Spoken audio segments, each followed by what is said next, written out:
So, hello everyone.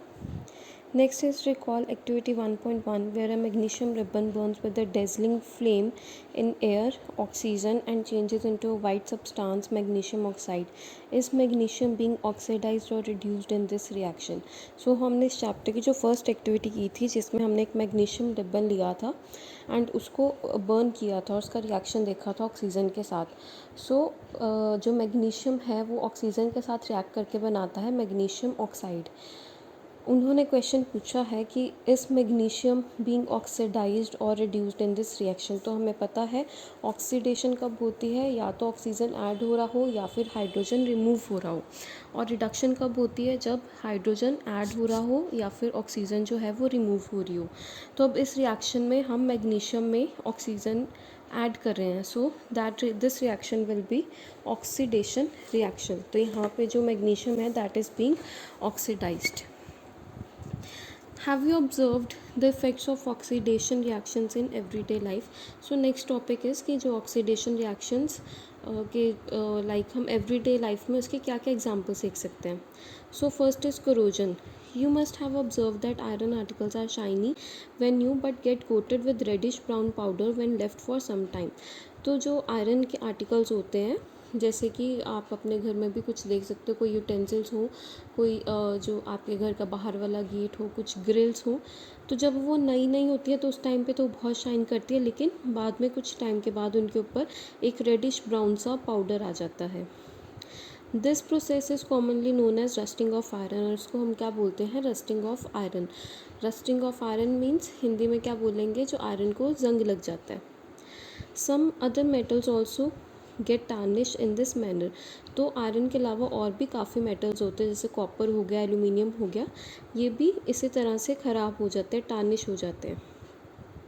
Have you notice the colour of the coating formed on copper and silver? But when a metal is attacked by substances around it such as moisture, acid etc., it is said to corrode and this process is called corrosion.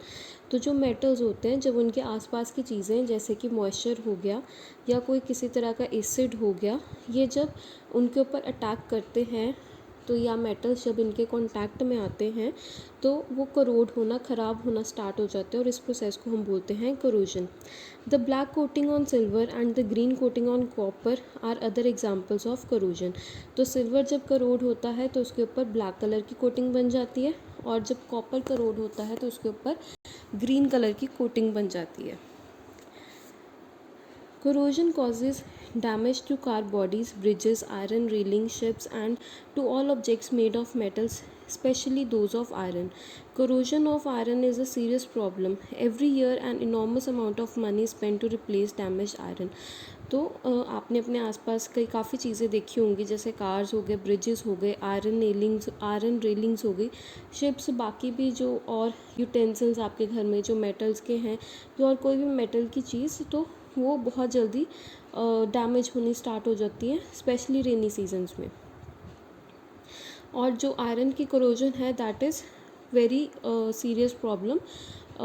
और वो iron की जो इसके ऊपर इसको ठीक करने के लिए काफ़ी ज़्यादा गवर्नमेंट जो है वो मनी भी यूज़ करती है. You will learn more about corrosion in chapter 3. Rancidity. Next is rancidity.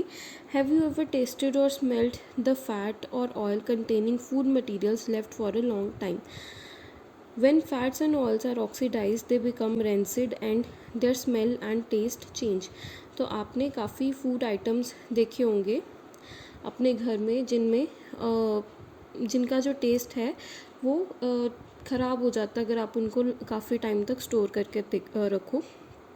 तो बेसिकली उनमें से स्मेल भी आनी स्टार्ट हो जाती है एंड वो फूड आइटम्स भी ख़राब हो जाते हैं. तो उसको हम बोलते हैं कि वो जो फूड आइटम है वो रेंसिड हो गया है, ख़राब हो गया है.